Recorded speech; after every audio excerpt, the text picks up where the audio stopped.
Hello everyone, कैसे हैं आप सभी लोग। आशा करता हूं आप लोग बहुत बहुत अच्छे होंगे। मेरे प्यारे दोस्तों, आपको आज की क्लास जो है ना मैं कंप्यूटर पे रिकॉर्ड करके दे रहा हूं। और मैंने जैसा कल बताया था, मेरे पाँव में मोच आई है तो करके पाँव में दर्द है। और अभी उतना ज़्यादा जो है ना क्लासेस ले नहीं पा रहा हूं। तो फिर आपकी कंटिन्यूटी ब्रेक नहीं होगी, तो आप लोग अच्छे से पढ़ दीजिएगा। सो सबसे पहली बात, हम लोगों ने लास्ट सेशन के अंदर जो पढ़ाया था आपको वो क्या था। लास्ट सेशन के अंदर हम लोगों ने पढ़ा था हिमालय पूरा पढ़ दिया था हमने, ठीक है ना। अब हम लोग पढ़ने वाले हैं एक्सटेंशन ऑफ हिमालय। ये बड़ी इंपॉर्टेंट और इंटरेस्टिंग बात है। एक्सटेंशन ऑफ हिमालय के बारे में आज आप पहले तो सीखने वाले हो। देखो सर, ये एक्सटेंशन का मतलब क्या है। आप अगर इस मैप को देखने की कोशिश करो ना, तो आपको ये पूरा मैप दिखाई दे रहा है। इसमें आप लोगों ने देखो, सबसे पहले यहाँ पे आपने देखा था, ये काराकोरम देख रहे थे आप लोग, ये ट्रांस हिमालय देख रहे थे, ये लद्दाख आप लोग देख रहे थे, ये जास्पर है, ये कैलाश है। इसके बाद में ये ग्रेट हिमालय है, ठीक है ना। ये लेसर हिमालय है और ये शिवालिक हिमालय है, ठीक है। आगे जाते जाते ये वाला जो इलाका है ना आपका नॉर्थ ईस्ट का, ये इलाका है। ये इलाका पूरा का पूरा एक्चुअली कहलाता है एक्सटेंशन ऑफ हिमालय कहलाता है। अब मैं आपको यहाँ पे ना एक इंटरेस्टिंग बात स्टार्टिंग में ही बता देता हूँ, उसके बाद में आगे जाके आप लोगों को कंफ्यूजन ना रहे। आपको अगर याद हो तो हम लोगों ने भारत के इस मैप के अंदर ये बीच वाला जो हिस्सा है ना, इसको हम लोगों ने पूरे को क्या पढ़ रखा है, इसको पढ़ रखा है हम लोगों ने पेनिनसुलर इंडिया पढ़ रखा है। पेनिनसुलर यानी कि प्रायद्वीपीय भारत पढ़ रखा है। अब आप सबको पता है कि भारत के अंदर बीच में ये जो ज्वालामुखी होती है, ज्वालामुखी जब फटते हैं तो ज्वालामुखी के मुंह को क्रेटर कहते हैं आप। और क्रेटर से जब लावा निकलता है, तो अगर वो अक्षारीय लावा निकला है तो उस वजह से क्या बनेंगे, प्लेटू बन जाते हैं। और अगर अम्लीय लावा निकला है तो उसकी वजह से पर्वत बन जाते हैं, क्योंकि अक्षारीय फैलता ज़्यादा है, रायते की तरह यूँ समझो, फैलता ज़्यादा है, बहुत लंबा फैलेगा। और ज़्यादा लंबा फैलेगा तो इसका मतलब ये है कि वो ठंडा कम होता है जल्दी। जैसे मान लेते हैं कि एकदम से बहुत ज़्यादा गुस्सा आता है, तो कई बार क्या होता है, किसी का गुस्सा एकदम आया और एकदम ठंडा हो गया, तो वो तो समझ लो अम्लीय है। लेकिन किसी का गुस्सा आता है तो बहुत लंबे दिन तक चलता रहता है नाराज़गी। तो यूँ समझो कि इस प्रकार से वो होते हैं कौन, वो होते हैं आपके प्लेटू बनते हैं उससे, जो अक्षारीय टाइप का है वो। और ये वाला जो पार्ट है ना आपका, इसको आप लोग प्लेटू ही कहेंगे। अब आपको एक इंटरेस्टिंग बात बताता हूँ कि हिमालय का ये नॉर्थ ईस्ट का सारा जोन जो है ना, ये सारा का सारा ही क्या है आपका, हिमालय का एक्सटेंशन है। लेकिन एक जगह को छोड़ दे बस आप लोग, कौन सी जगह को छोड़ दो, मेघालय को छोड़ दो। मेघालय जो है ना, ये प्रायद्वीपीय भारत का हिस्सा है। और यही सवाल है जो पेपरों में पूछा जाता है, आपको शायद पता होना चाहिए इसके बारे में। ज़्यादातर बच्चे यहीं पे ही गलती करते हैं कि ये अरुणाचल प्रदेश है या नागालैंड है या मणिपुर है, मिजोरम है। ये जो इलाके हैं सारे के सारे, ये सारे इलाके हिमालय के एक्सटेंशन के पार्ट में आ गए। लेकिन याद रखना, मेघालय जो है वो हिमालय का एक्सटेंशन नहीं है, हिमालय पहाड़ी का हिस्सा नहीं है। ये एक्चुअली प्रायद्वीपीय भारत का हिस्सा है, पहले बात याद रखना। अब आप कहोगे सर प्लेटू का हिस्सा कैसे हो गया, ये तो बहुत दूर है इससे, प्लेटू तो यहाँ पड़ रहा है, ये तो यहाँ पड़ रहा है, कैसे हो सकता है ऐसे। बात तो आपकी ठीक है। लेकिन जैसे जैसे ये हिमालय जो है ना, इसके अंदर जो यूरेशियन प्लेट है, ये ऊपर ऊपर मतलब से मूव कर रहा है, तो यूरेशियन प्लेट के टकराने की वजह से ये जो इलाका है ना, यहाँ पे एक बहुत भयंकर सी दरार आई थी। और उस दरार आने की वजह से क्या हुआ, यहाँ पे बन गए आपके क्या, भ्रंश बन गई। ठीक है ना, याद रखना, यहाँ पे जो है ना वो भ्रंश बन गई, घाटी बन गई है। और जब ये भ्रंश बनी है ना, इसी की वजह से ये दोनों हिस्से हो गए अलग। और तो ही करके इसी को ही कहा, ये वैसे मतलब उसी का हिस्सा था पहले कभी, और यूरेशियन प्लेट के टकराने की वजह से ये वाला हिस्सा जो है ना, ये थोड़ा आपको अलग सा महसूस होता है और ये अलग दिखता है। तो ध्यान रखना, आपसे पूछा जाए नॉर्थ ईस्ट के अंदर जो हमारे पेनिनसुलर इंडिया का कौन से पार्ट, कौन सा राज्य है वो उसका हिस्से में आता है, तो आपका आंसर रहेगा मेघालय जो है ना, वो उसी का ही हिस्सा है। पहली बात तो ये याद रखना। अब आप लोग आज की इस क्लास के अंदर ये देखने वाले हैं कि कौन कौन से राज्य के अंदर कौन कौन सी पहाड़ियां हैं। पहली तो बात आप ऊपर से स्टार्ट करो, अरुणाचल प्रदेश में, तो अरुणाचल प्रदेश में एक डाफला हिल्स है। उसके बाद में मीरी है, इसके बाद में ओबार है, उसके बाद में मिसमी है।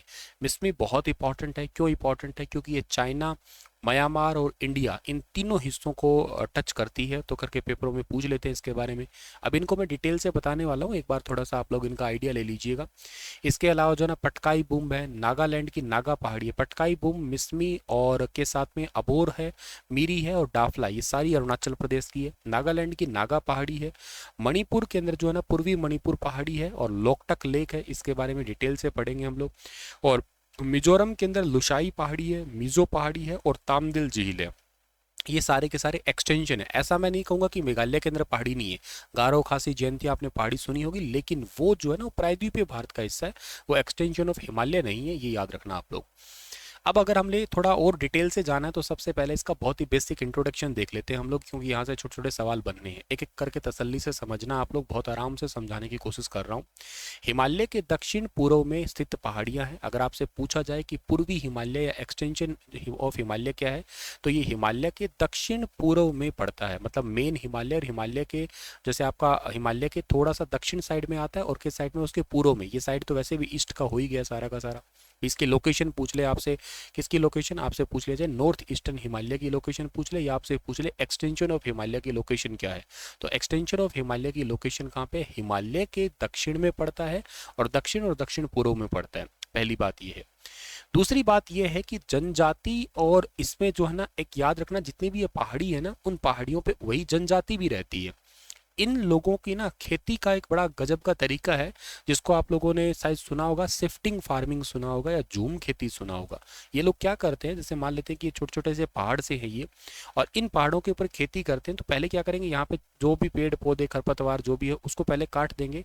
स्लैश एंड बर्न एग्रीकल्चर भी सुना होगा आपने। पहले क्या करेंगे, इन पेड़ पौधों को काटेंगे, काट के जला देंगे, फिर यहाँ पे खेती करेंगे, 1-2 साल खेती करेंगे, फिर ये आगे चले जाएंगे। अब यहाँ पे आएंगे, वैसे ही पेड़ पौधे काटेंगे, साथ में इनकी भेड़ बकरी वगैरह होती है, वो घास फूस पत्ते वो तो खा लेती हैं। उसके बाद में जो है ना यहाँ पे खेती करेंगे, फिर ये आगे बढ़ेंगे। इस करके ये ना इनको शिफ्टिंग एग्रीकल्चर के नाम से जानते हैं। पहले यहाँ पे खेती की इन्होंने, फिर यहाँ खेती कर रहे हैं, फिर यहाँ खेती कर रहे हैं, ऐसे आगे बढ़ते रहते हैं। हर एक 1-2 साल के बाद में आगे बढ़ते रहते हैं ये। अब पीछे दोबारा से वो वनस्पति उगती रहती है, तो ये साइकिल सा चलता रहता है इनका। तो इसी करके इनको ना ट्राइबल एरिया के रूप में या शिफ्टिंग ट्राइबल एरिया भी कहा करते हैं। झूम खेती के बारे में अगर पूछ लिया जाए तो ज़्यादातर आपको, मैं ये नहीं कह रहा कि केवल अरुणाचल प्रदेश में ऐसे, ये पूरा जो एक्सटेंशन ऑफ हिमालय ना, यहाँ पे आपको अक्सर यही प्रकार का कल्चर दिखेगा। शिफ्टिंग एग्रीकल्चर करेंगे, या ये एक जगह रुकते नहीं है, इधर से उधर जाते ही हैं। और वैसे मैं आपको बता देता हूँ, ये पूरा जो इलाका है ना कंप्लीट, ये टूरिस्ट पॉइंट ऑफ व्यू से सबसे इंपॉर्टेंट है, क्योंकि इन पहाड़ियों की औसत ऊंचाई आप देखोगे ना तो लगभग ये 1500 मीटर के आसपास ही मिलेंगे आपको। इससे ऊपर की ऊंचाई है नहीं यहाँ पे। तो बहुत ज़्यादा अगर ऊंचाई नहीं है ना, तो यूं समझो कि लोग यहाँ पे आना जाना भी ज़्यादा पसंद करते हैं, ठीक है। और यहाँ पे बहुत सारे गोर्ज भी आपको मिलेंगे, क्योंकि छोटी छोटी पहाड़ियों के बीच में छोटे छोटे दर्राएं वगैरह भी आपको मिलेंगे। तो जितने भी आप लोग यहाँ पे पहाड़ पढ़ोगे, उतने ही वही आप जनजाति भी पढ़ोगे, ज़्यादातर यहाँ पे जनजाति आपको मिलेगी। और इस एक्सटेंशन ऑफ हिमालय का मेन जो विस्तार है वो कहाँ पे है, अरुणाचल प्रदेश, नागालैंड, मणिपुर, मिजोरम, त्रिपुरा और असम में है। ध्यान रखना, इसके अंदर मैंने मेघालय का नाम नहीं लिया और नोट भी डाल रखा है। मेघालय स्थित गारो, खासी, जयंतिया ये प्रायद्वीपीय पठार का हिस्सा है, और यही क्वेश्चन एग्जाम में पूछा जाता है। इसी को आपको मैं हाईलाइट करवा रहा हूँ। और इसकी इंपॉर्टेंस क्या है, मानसून की दिशा व जल विभाजन। अच्छा, मैं आपको ये भी बात बता देता हूँ कि ये जो आपका एक्सटेंशन ऑफ हिमालय है ना, ये मानसून को रोकता भी है, मतलब भारत से बाहर जाने के लिए रोकता है ये। दो तरीके हो सकते हैं इससे। हिमालय का काम पूरे का ही है कि इंडिया का मानसून इंडिया में ही रहने देता है, या यूं कह सकते हो कि लो प्रेशर जोन ITCZ, जो आपकी ट्रॉपिकल आपकी हवाएं जो है ना, ITCZ जो विंड है ना, ट्रेड विंड जिनको कहते हैं, वो ट्रेड विंड को आप इंडिया से बाहर जाने से भी रोक रहा है और लो प्रेशर जोन क्रिएट करवाने में भी हेल्प कर रहा है। दूसरी बात है, जो साइबेरिया या रशिया से आने वाली बहुत ठंडी हवाएं हैं, उनको भी भारत में आने से रोक रहा है। मतलब यूं सोचो, अगर ये हिमालय ना होता तो अपने मानसून नहीं आता, और ये भी सोच सकते हो कि अगर हिमालय ना होता तो आपकी इतनी गर्मी भी नहीं पड़ रही होती। तो दोनों ही तरीके की बात है। तो एक्चुअली ये जो एक्सटेंशन ऑफ हिमालय है ना, ये क्या कर रहा है, मानसून को प्रॉपर डायरेक्शन देता है और के साथ साथ वाटर डिवाइड का भी काम करता है। तो आपने यहाँ तक क्या समझा, एक बार फिर से आप लोगों को रिवाइज करवा रहा हूँ मैं। पहली बात तो आप लोग क्या पढ़ रहे हो, आज आप पढ़ रहे हो एक्सटेंशन ऑफ हिमालय पढ़ रहे हो, यानी कि आप लोग हिमालय का विस्तार देख रहे हो। हिमालय का विस्तार कहाँ पे है, ये नॉर्थ ईस्ट में है, यानी कि भारत के उत्तर पूर्वी राज्य, जिसको आप लगभग 7 सिस्टर के नाम से पुकारते हो। इसमें मैंने पहले ही एक पॉइंट बताया है आपको कि इसका एक्सटेंशन कहाँ कहाँ पे है, मतलब कौन कौन से राज्य में है।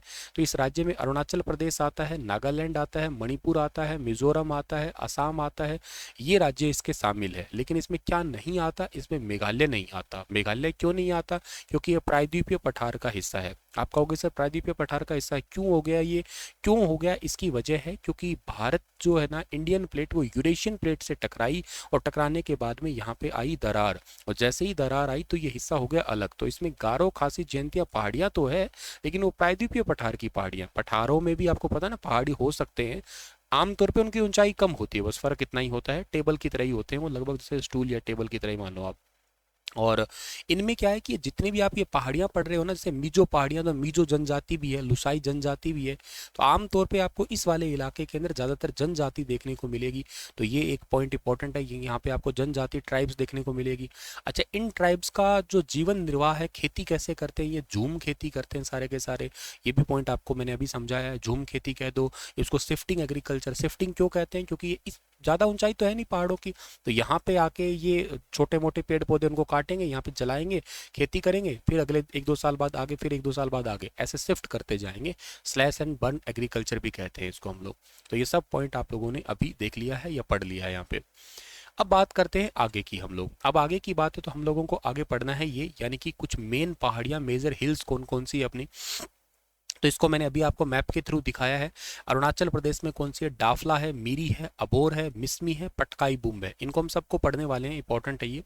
नागालैंड में नागा पहाड़ियां हैं, मणिपुर में मणिपुर पहाड़ियां हैं, और बेरल है जिसको असम और मणिपुर दोनों में ही फैली हुई है ये। मिजोरम में लुसाई या मिजो पहाड़ी है, असम में मिकिर है जो कि तकरीबन द्वीप का ही क्षेत्र है, और रेगमा भी है जो असम और नागालैंड दोनों में फैली हुई है। मेघालय की बहुत ही फेमस है गारो, खासी, जयंतिया, इनके बारे में तुमने बहुत सुना होगा। ये इसलिए भी फेमस है ये ट्राइब कि यहाँ पे अक्सर जो शादी जब होती है ना, तो लड़का जाता है दहेज लेके ससुराल में, लड़कियाँ जो है ना अपने घर ही रहती है। तो मतलब इसके लिए ज़्यादातर ये न्यूज़ में ही रहता है, अक्सर देखा जाए तो यहाँ पे वो बाबुल की दुआएं लेता जा, लड़के के लिए गाना गाया जाता है, समझो आप लोग। खैर, अब स्टार्ट करते हैं इनको एक एक को पढ़ना हम लोग। सबसे पहले बात करते हैं अरुणाचल प्रदेश की हम लोग। मैंने आपको देखो सबसे पहली बात क्या बता दी है, यहाँ पे आपने एक एक कॉमन सेंस लगा लो, इन सब के अंदर कॉमन क्या है, इन सब में कॉमन ये है कि इनकी ऑन एन एवरेज हाइट मैंने आपको बता दी है कितनी है। ऑन एन एवरेज हाइट इनकी आपको मिलेगी 1000 से 1500 मीटर के आसपास की ही इनकी हाइट आपको मिलेगी, तो बहुत ज़्यादा ऊंचाई नहीं है। इन सभी इलाकों के अंदर आप लोगों को क्या मिलेंगे, इनमें कॉमन टाइप के पेड़ मिलेंगे आपको। पाइन मिलेगा इसके अंदर, एक तो पाइन, पाइन मतलब चीड़ का पेड़ आपको मिलेगा इसके अंदर, और के साथ साथ यहाँ पे आपको ना कोणधारी वन मिलेंगे। ये भी थोड़े ज़्यादा ऊंचे जाएंगे तो पहाड़ों के ऊपर, तो ही कोणधारी वन मिलेंगे। आमतौर पे आपको पाइन या पाइन के पेड़ मिलेंगे, या कोणधारी वन जो है ना ये देखने को मिलेंगे आपको। और ये पूरा इलाका कंप्लीट जो अरुणाचल, नागालैंड, मणिपुर, मिजोरम, असम, सारा इलाका जो है ना, ये टूरिस्ट पॉइंट ऑफ व्यू से सबसे इंपॉर्टेंट इलाका माना जाता है आपका, ठीक है। तो जिसमें सबसे पहली बात करें जैसे मिसमी पहाड़ी है। अब मिसमी अरुणाचल प्रदेश की है, भारत चीन म्यांमार सीमा तीनों लगती है, मैंने अभी बताया ना।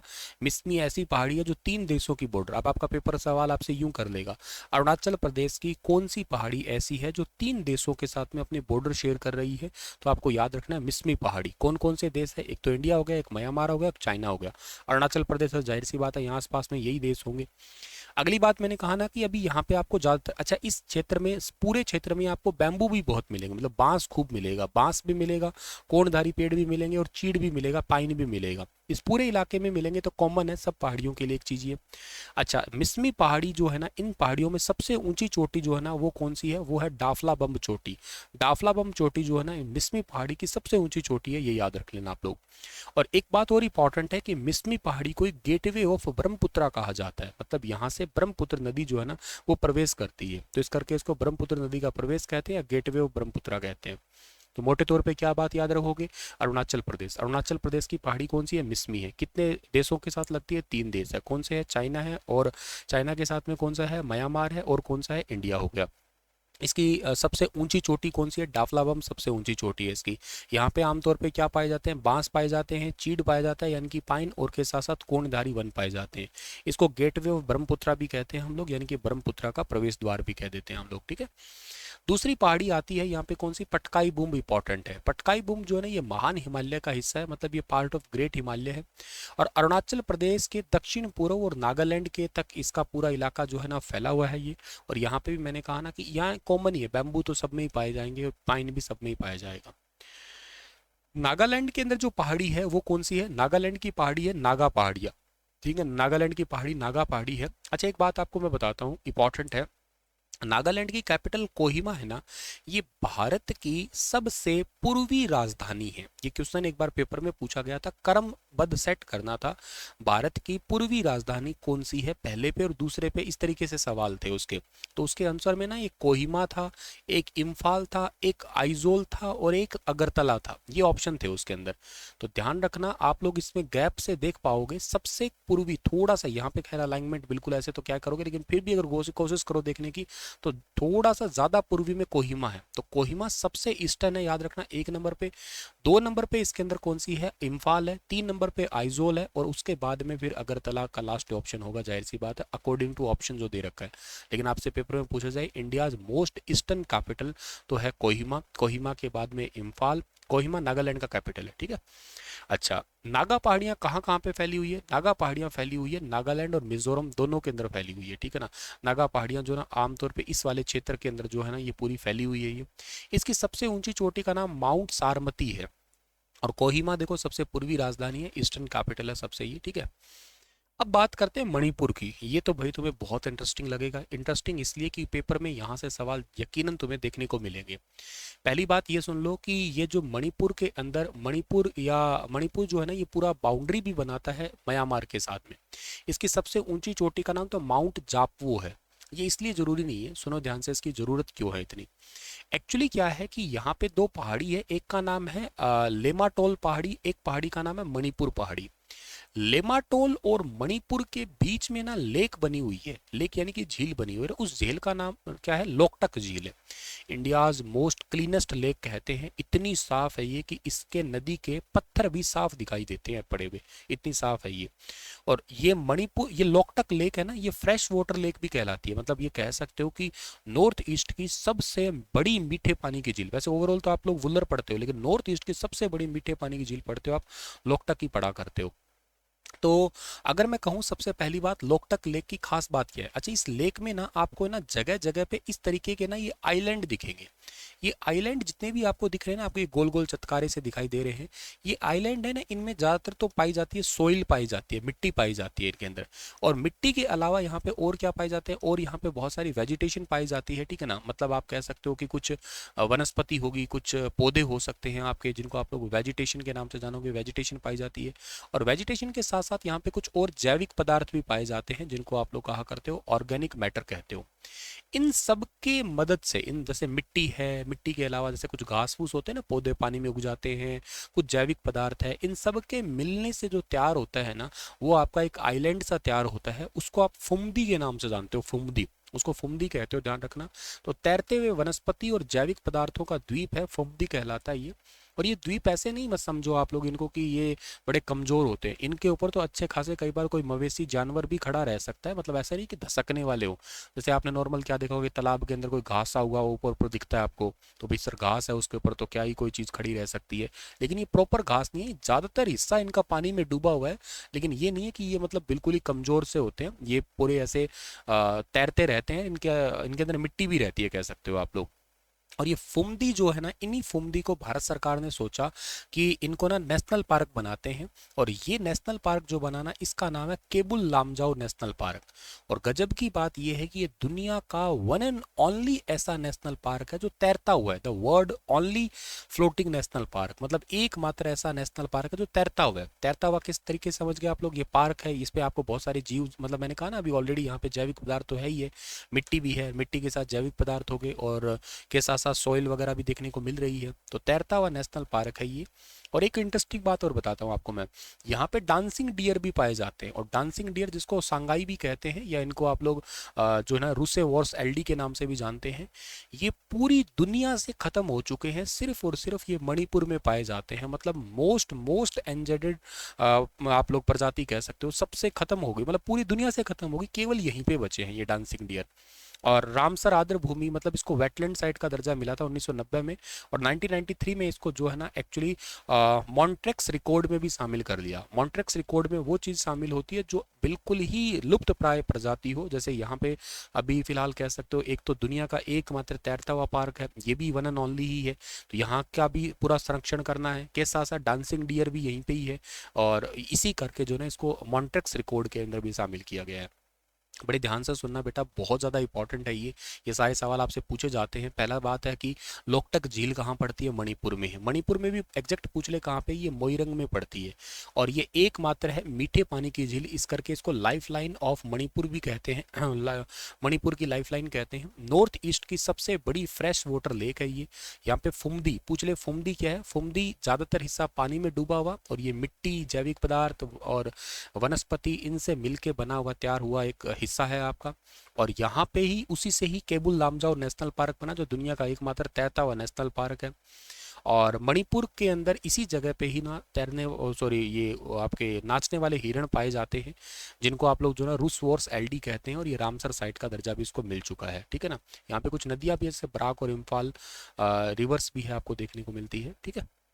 चलो, मिजोरम में आगे पढ़ाऊंगा, इतना तक आप याद करना। बहुत इंपॉर्टेंट सा डेटा मैंने आपको आज दिया है, जरूर याद रखना। हंसते रहना, मुस्कुराते रहना। देखो डियर, मैं अपनी तरफ से एफर्ट डाल रहा हूँ, अगर आपको मेरे एफर्ट्स की कदर है तो प्लीज़ मुझे फीडबैक ज़रूर दिया करें, क्योंकि जेनुइनली बहुत मेहनत लगती है इन सभी चीज़ों के अंदर। तो आप लोगों को अगर ये सब कंटेंट, डेटा, एफर्ट्स सब दिख रहे हैं तो प्लीज़ आप फीडबैक ज़रूर दिया करें। ठीक है ना। खैर, फिर भी राधे राधे, अपना ख्याल जरूर रखना आप लोग।